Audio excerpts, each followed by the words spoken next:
Lauren Fluker, WJTV 12 in Jackson. Now, Coach, you had a rather robust ground game.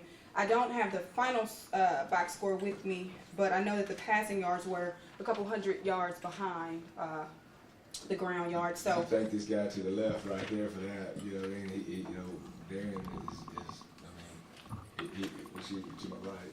I'm getting old and delusional, but Rag is such a tremendous runner. I mean, even in the first quarter when you saw the run, the physical impact and just run. I mean, he's the next level back, and I'm just thankful that 2 years ago he decided to come to Alcorn, and he's just been such an impact player. Both these men to the right and left of me have been impact players here, and we ran the ball well, and Bragg ran the ball well. He's the player of the game on offense, and we run the ball well. That's what we want to do.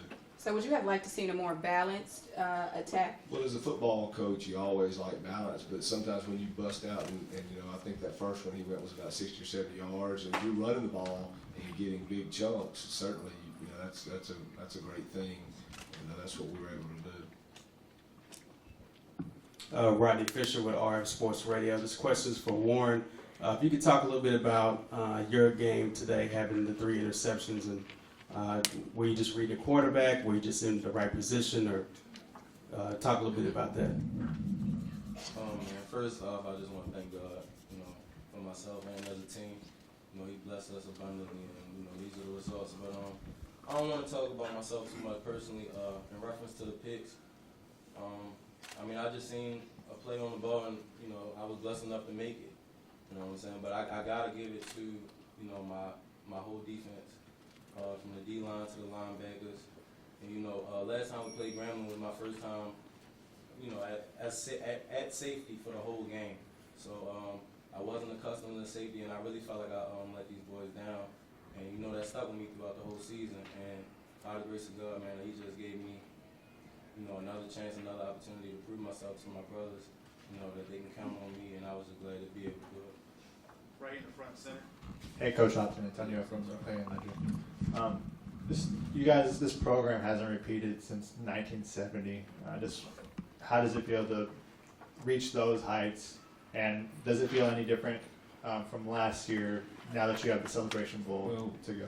It's a great feeling. We brought in the man last night that won those 2 in the 70s. And Coach Cassim came in there and talked to the team, and I think again, just truly blessed. It's certainly a great win.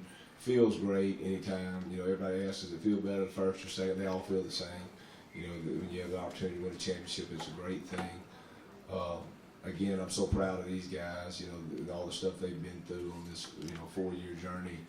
And everybody knows we started kind of at rock bottom, and I know Warren was there from the start, and he understands all the struggles and the fights that we went through on this journey, and then brought in guys like Rag on the right, and certainly added to our talent pool and helped us, and just again, it's been a truly just blessed experience. I know for all of us, and especially for me.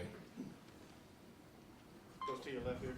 Akil Williams, KTSU. Coach, talk about Lenore Footman stepping up in the place of John Gibbs when he went down mid-season. Again, we're so fortunate with that because we got two outstanding, great quarterbacks. And John's still not 100%. He's probably about 85, 90. But he's getting better. Every week. Lenore's is a young man that came in. We knew Lenore's was a great football player. It was one of those deals where he just got his opportunity, and sometimes that's what some guys just need, and it's kind of like being a kicker or a quarterback. When there's DBs or D linemen or offensive linemen or defensive linemen, there's, you can throw in 4 or 5 at the same time. A quarterback, you just get one, or a kicker, you just get one, and so what happened was John, the year before, was National Player of the Year and certainly deserved everything he got. And at the end of the day, we knew Lenore was a young man that was sitting there behind him. We knew, hey, we would go through spring and say, well, this is a battle, and then Lenore's got his opportunity, and I think his first time out of the gate, had a SWAC rushing record, for a quarterback, rushing like 275 yards, And and the thing about Lenore is he can really throw the football too. He's got an extremely strong arm and is a gifted passer. So we're blessed to have two outstanding quarterbacks. And just there's not many times as a coach that you're in that situation. Usually you have a big drop off from 1 to 2, or at least a subtle drop off. And in my coaching career, which has been almost 25 years, I hadn't been around it too many times. Just a few times have we had that type of play at quarterback.